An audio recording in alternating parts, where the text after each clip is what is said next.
Hello everyone.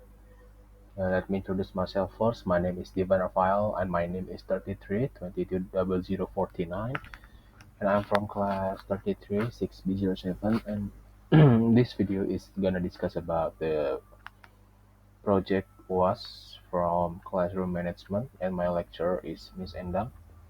And in this video, I'm gonna discuss about the three main topics that given from the instruction, and also I'm gonna solve all the three problems that given from the instruction.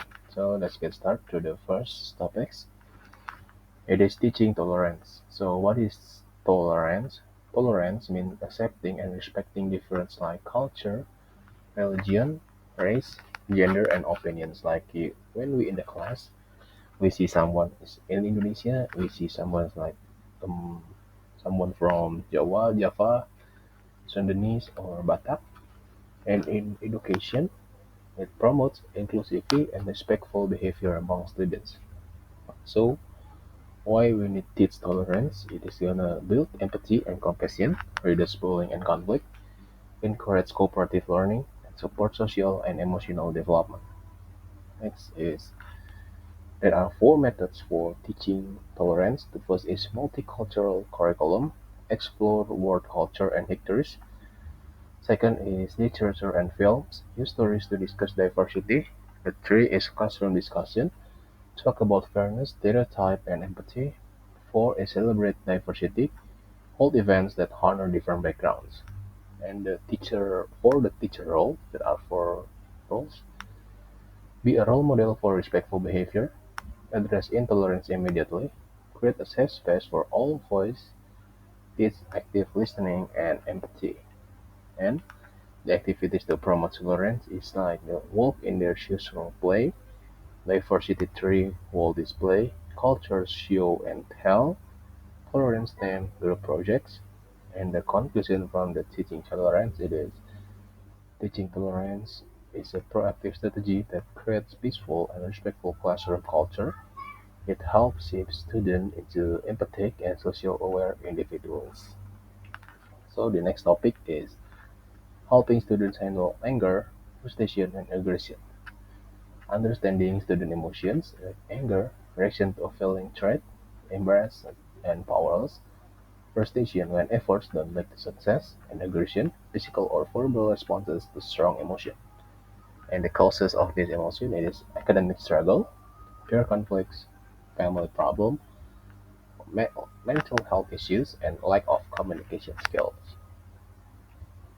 Next is why this matter because these unmanaged emotions lead to violence or withdrawal.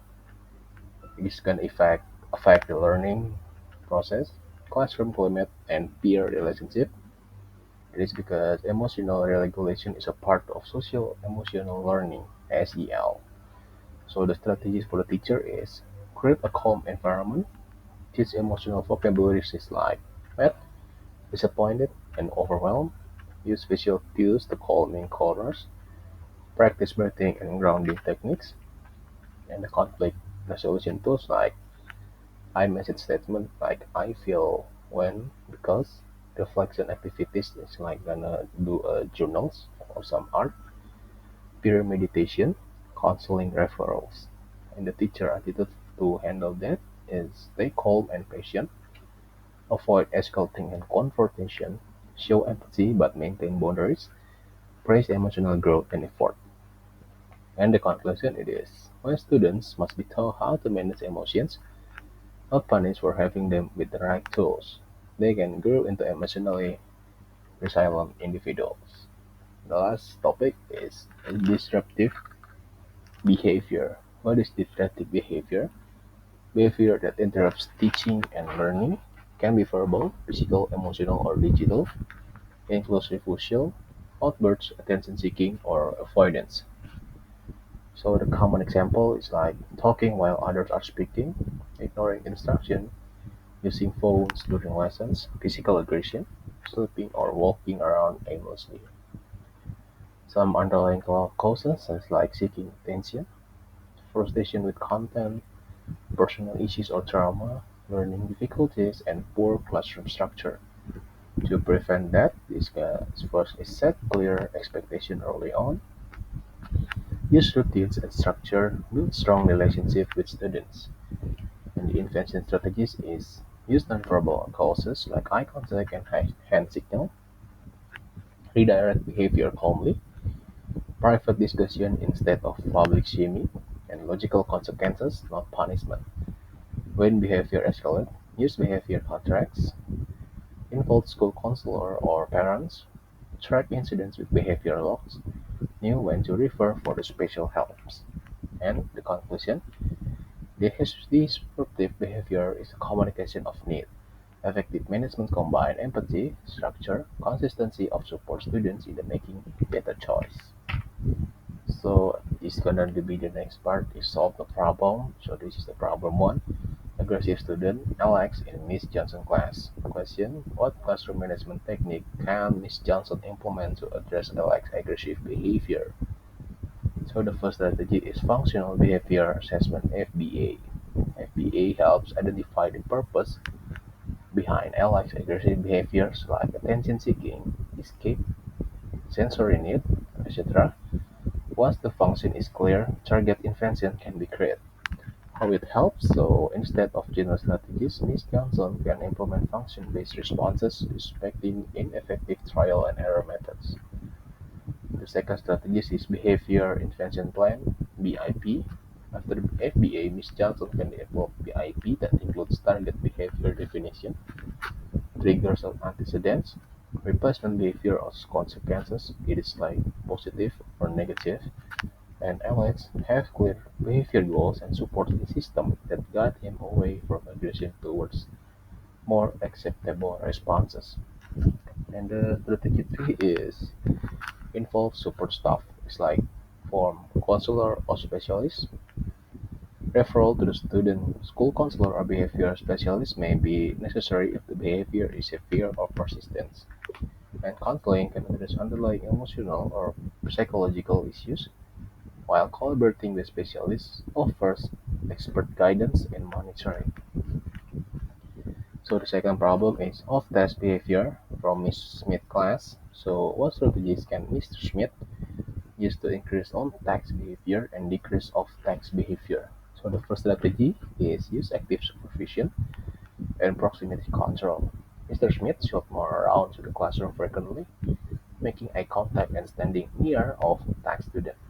Proximity increases student accountability and reduce opportunities for off-task behavior by maintaining engagement.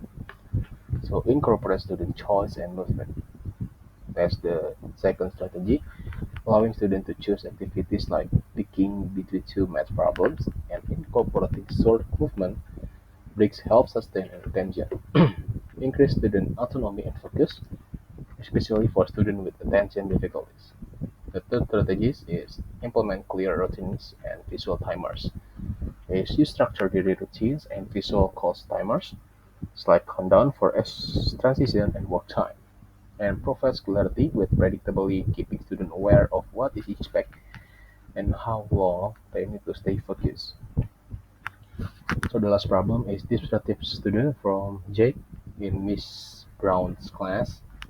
So what specific strategies can Miss Brown implement to manage Jack disruptive behavior? So the first strategy is to use pre-correction and structure signal.